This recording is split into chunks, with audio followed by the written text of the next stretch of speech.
communication. Interpersonal skills is skill to effective communication. You see, it is very, very important that you master interpersonal skill, and because that's what you are going to use to actually move up in your career. And when you move up in your career, you'll be able to understand the dynamics of growth as far as professional growth is concerned, academic growth is concerned, physical growth is concerned. And interpersonal skills will take you to the peak of your career. Interpersonal skill will retain you anywhere you are. You can see the boards here. This is what we term to be interpersonal. Interpersonal in the sense that they are together, they are communicating together, they are strategizing together, they are working together, they are moving together, and they are in a serene environment together. And if you can see, the blue environment actually depicts love. They have to try, and you can see an element of red and all that there. Interpersonal skill, what is it? Interpersonal skill, the behaviors and tactics a person uses to interact with others effectively. It's very, very important you have a behavior, you have an attitude, you have a collection of will, and you have a tactics. You already have a tool, an equipment that you have already moved up to be able to interact with people. Now, these are the elements. These are the elements of interpersonal skills. Element of interpersonal skills. You discover that we have the teamwork, we responsibility, dependability, we have leadership, motivation, we have active listening, empathy, patience, flexibility, and motivation. You need to understand the fact that in your daily living, you are working, you are having it in mind that you are working as far as interpersonal skill is concerned. Interpersonal skills are traits you use to successfully interact with and communicate with others. Now, in order to be effective in leadership position, in order to be effective in leadership position, there are certain skills that leader must demonstrate and possess. 1, communication. 2, supervision. 3, counseling. And these are times to be people skills. And people skills in the sense that they are very vital when it comes to interpersonal skills. As you can see, interpersonal skills is part of the workplace ethics. It shows positive attitude. It reveals your self-confidence. You have to make sure you can listen very well, the body language and the feedback. All these things are the things that made up the interpersonal skills. And communication is one of the major things. And for you to stay in touch with people, you need to communicate with them. Stay in touch with everyone. And that is part of interpersonal skills. You are communicating. All the time you are communicating, always you are communicating, any moment you are communicating with your people, with your family, with your friends, and within your workplace and with your team member. Tips to improve your communication skill. 1, emotional awareness and management. You need to know yourself, then questioning skills, and you need to also know your audience. And you need to also engage your audience. And that is why in your interpersonal skills, you are ability to make people to follow you, ability to make people work with you is very important. Then study and understanding non-verbal communication. You need to study that very well. And of course, in Nigeria, we know that a set of tribe that actually look at the non-verbal communication as a key to communicating. Then you also learn to listen. Learning to listen is number 1. Studying and understanding non-verbal communication is number 2. Emotional awareness and management is number 3. Questioning skills is number 4. Know your audience is number 5. Engage your audience is number 6. And all these things are the things you use to also to improve your communication, to improve your interpersonal skill. And communication is the most common form of communication, and it is used to relay messages, thoughts, and ideas from one person to another.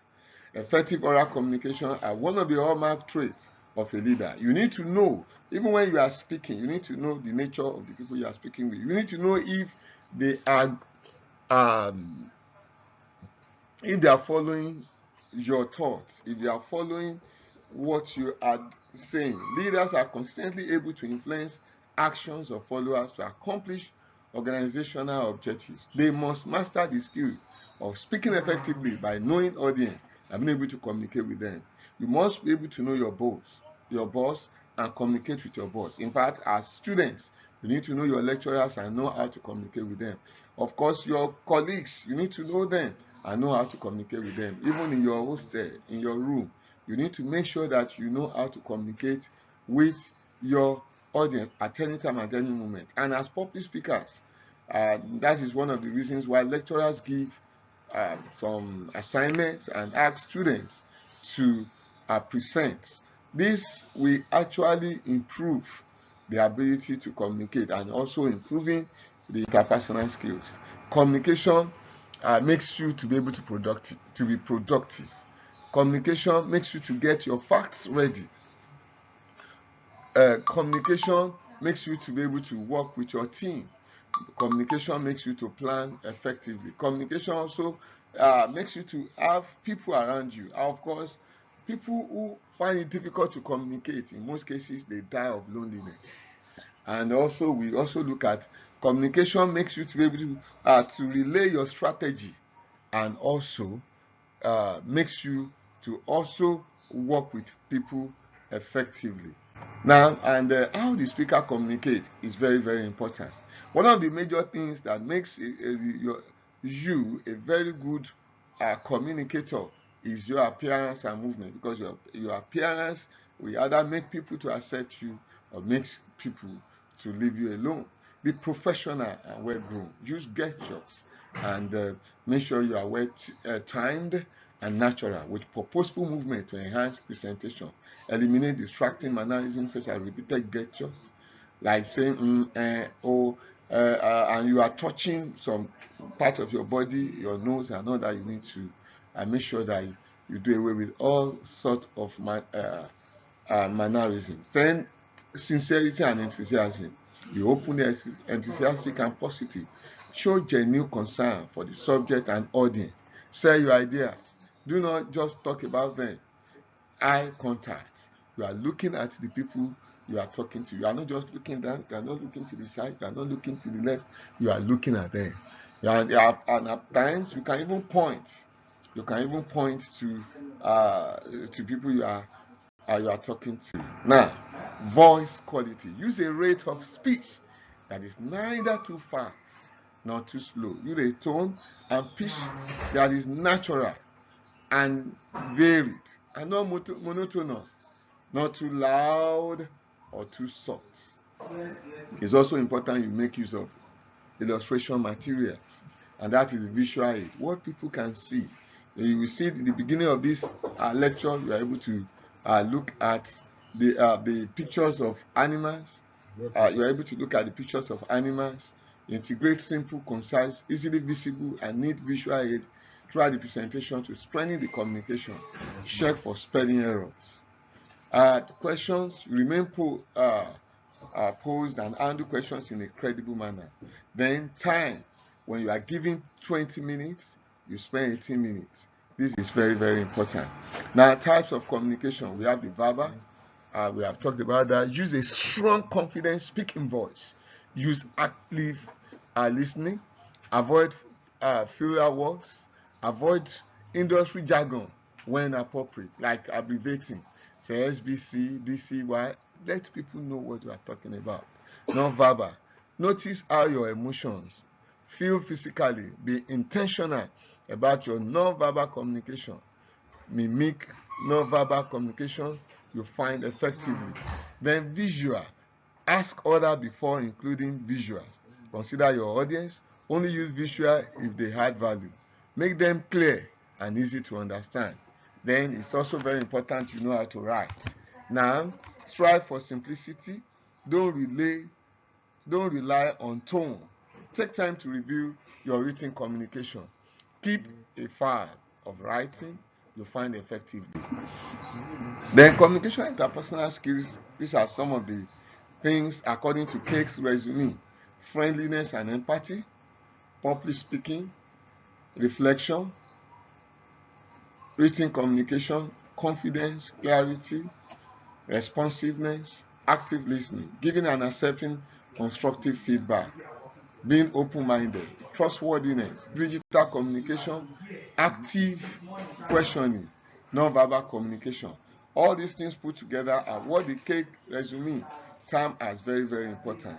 Then we also see skills in presenting speech or briefing requires knowledge of the principles of speech and experience gained only through considerable practice, rehearsal, and performance. If you are going to learn how to speak, you need to practice. The more you speak, the better your chances of perfecting your speaking techniques and develop your confidence. There are universal attributes that make both the speaker and the speech effective, regardless of the type of speech presented. We have these three attributes. Number one, integrity and character. Two, knowledge. Three, skill. These three things are very, very important when you are presenting. Then you see integrity and character. Integrity is a reflection of personal qualities such as high moral and ethical standard and character. The great philosopher Aristotle said, the speaker's character is the most potent of all the means of persuasion. This timely quote shows that integrity and character plays into the ability to communicate. One cannot communicate without eventually revealing the true self.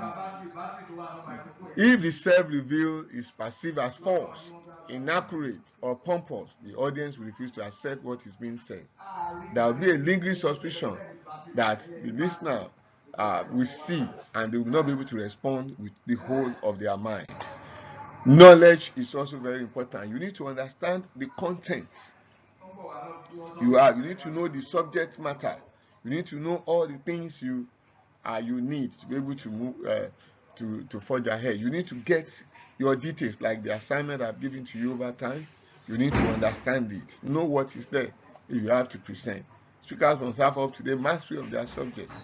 There's a story of one of our politicians, happens to be the governor of the southwest in Nigeria. When he's given a topic to handle, what he does is that he will go to those professionals in that field, ask them questions, and make sure he relates with them properly, and get the mastery of what he wants to speak through those people that are that are there on the field, and he'll be able to use it when he's talking. Then we have the skill. What are the skills? Delivery of the message is clear. Your presentation is clear and logical. The first skill needed is that of organizing material. Put your material down in details. In addition to organizing the speech, let it flow smoothly and in logical order. Speakers must have the skills to deliver the presentation, and you must be able to come out with the idea. Delivery cannot replace the knowledge of the materials you have. All ideas and feelings communicated through speech occur in the form of audible or visible symbols. Speakers should talk loudly enough to be heard, be fluent, be forceful, and use body language, gestures, and animation to help get your idea across to the audience. Visual aids, like I said earlier on, such as chart, graphics, should be clear and unclustered. The ability to handle questions and questionnaires is another skill the leader needs. You must not be afraid when you ask the people to ask questions. You must be able to handle the question professionally. And if you don't understand anything, tell them you don't at that moment. Tell them you get across to them. And if you understand it, you come out. You come out forcefully to give them answer. Experienced speakers anticipate the possible question that may arise in the minds of their listeners, and so they know the frequently asked questions they will definitely handle the questions that is posed to them. Then the steps to create presentation or briefing are basically the same. There are three. You know the briefer, that is, you know your audience, you know the subject matter. Speakers should expertly sell the idea to the audience. The main part of the presentation, number one, the introduction, has three purposes: to gain attention, to disclose and clarify the objective. An effective way to grab the audience attention is to begin with an interesting narrative, and from there you're able to convey a message to them. Now, the body of the talk. The art of the speech is the body. Building the body of the speech involves arranging or rearranging the main point of the tentative outline, so the speaker's thought and idea flow smoothly. And of course, the body should not have more than 3 or 4 main points, and almost never more than 5. So when you bring out 5 points, in most cases we have speakers that only have 3 points, and the 3 points will be alliterated in such a way that people will be able to remember the points, but let it not be more than 5. Ideas should be carefully analyzed and reduced to a few basic parts for you to be able to communicate effectively. And also, even when you are handling presentation project and all that, you make sure that you put all your idea in 3 points. Then we have the conclusion. This should summarize the main ideas to remind the audience of the objectives of the speech. It may contain a brief explanation of the main point, an illustration, or a narrative that dramatizes the central idea, or any device that focuses attention on the main ideas and ties them together. The conclusion should leave the audience favorably disposed toward the speaker. It is a way of saying goodbye. Speakers should strive in position and delivery in order to achieve closure, a tone of finality that clearly indicates that the talker is okay. Now, supervision. Supervision is very important. Any job that is not well supervised will be left to fate. Supervision is a key people skill, much akin to leadership, that can be further developed by using interpersonal skills. Supervision encompasses a multitude of responsibilities that involves more tasks than a leader can handle. And of course, you need to use people to make you achieve what you need to achieve. What are the basics? Using basic management skills, that is, decision making, problem solving. Now you are in school or you are learning anything in order to solve problems. And when you are solving problems, then you can learn. Of course, when you look at the word learn, you remove the L, you have the N.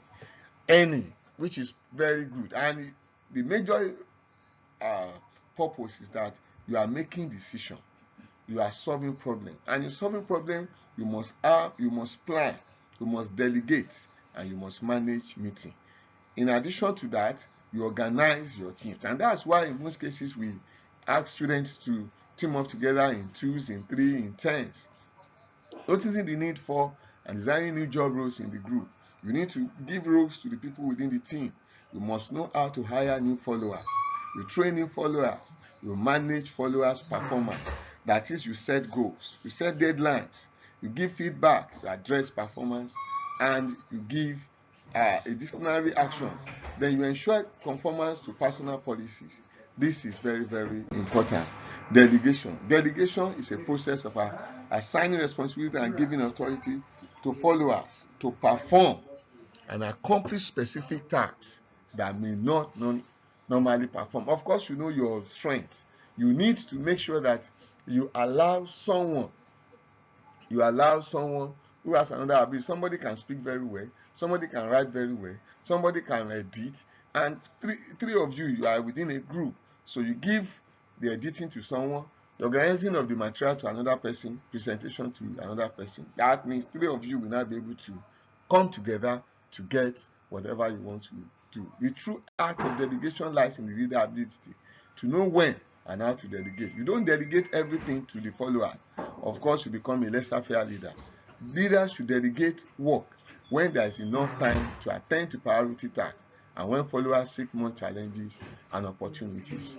And of course, the last thing is counseling, coaching, and mentoring. Any leader, anybody that fails to have a counselor, you don't have a coach, you don't have a mentor, you are going to have difficulties. There was a story of one of the great leaders um, in my environment.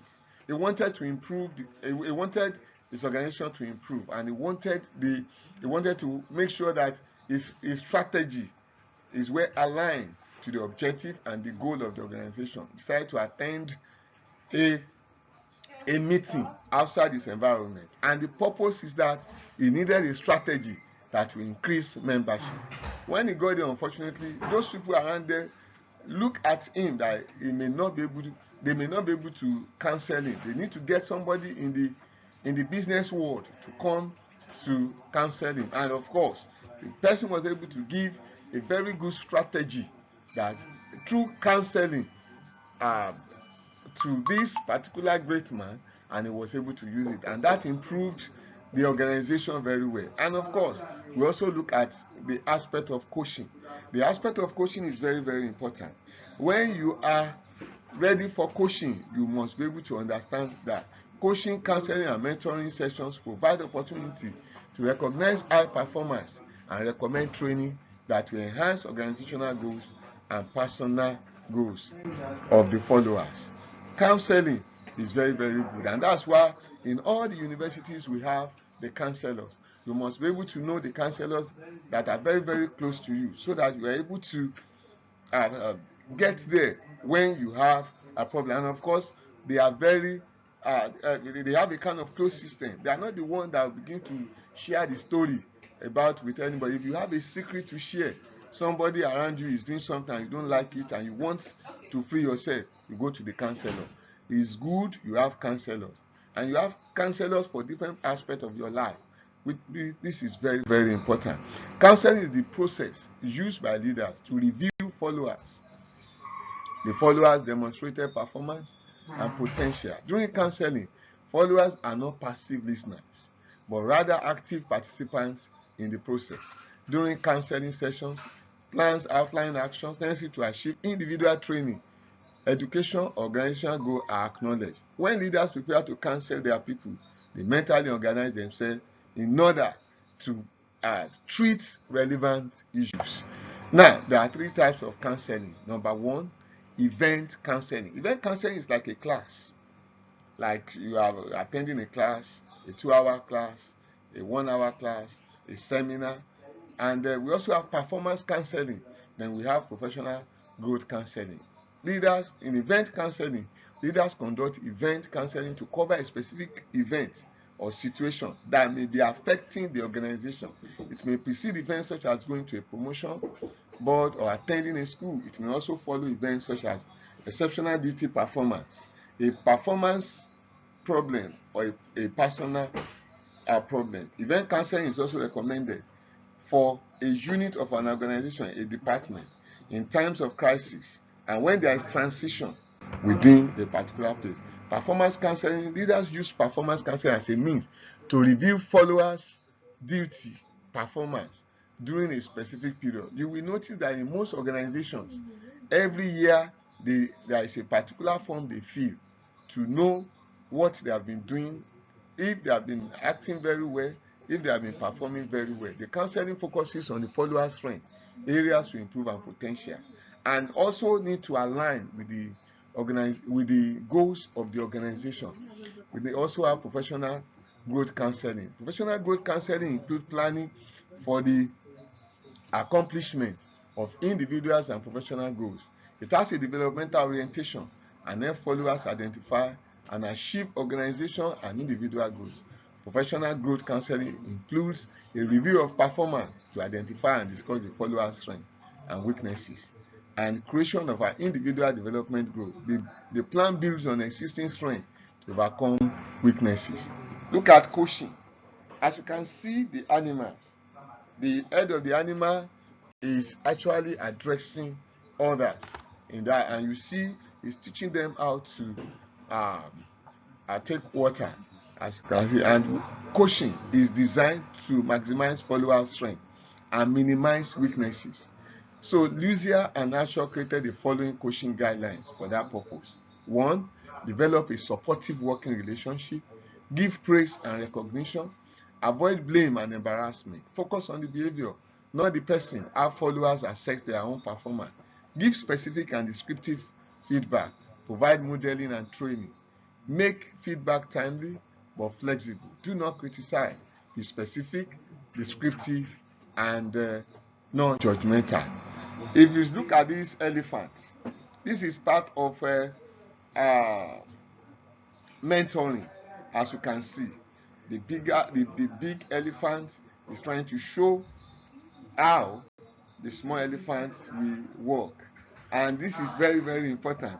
You are like mentoring. One of the most powerful interpersonal skills is mentoring. As a mentor, the leader serves as a trusted counselor or teacher, especially in occupational setting. You will discover that as a mentor, in mentoring, you undo the coaching, you also undo counseling. Two-way communication exists between the followers being guided and the mentor, who is usually the senior person. As you can see from the from illustration above, the mentor shows the rope of the organization to the protege, that is the mentee, pointing out organizational norms and other pertinent information. For success, mentorship takes place when the mentor provides a less experienced leader with advice and counsel over time to help with professional and personal growth. The developing leaders often initiate relationship and seek counsel from the mentor. Mentorship affects both personal and development, that's maturity, and also has to do with communication and professional development, that is the tactical knowledge and career path. When mentoring, contributions should be given to the following possible short falls: personality incompatibility between the mentor and the protege, gender preference, some protege prefer same or opposite gender, mismatched hours of availability and proximity of work location can deter a successful mentoring relationship, intergenerational diversity, age difference, and can be harmful if senior members, mentors of the workforce, are unaware of the younger generation expectation. And for you to be able to mentor very well, two of you must align, that is the mentor and the mentee. In conclusion, leadership is a multifaceted act that must be studied, nurtured, and developed to be at its best. Simply following each of the steps outlined in this lecture will not only make one an effective leader. However, being aware of the skill presented here, especially for the inexperienced leader, will enhance performance if leaders practice and fine-tune them to fit their needs and personality. Presentation, counseling, coaching, and mentoring skills, supervising and empowering are all mark of benchmark outstanding leader from these are skills. So as you can see, openness, this is also these are types of personality stuff. So interpersonal skill, these are emotional intelligence, communication, and reliability. Leadership, positivity, negotiation, openness to feedback, empathy. Thank you for listening.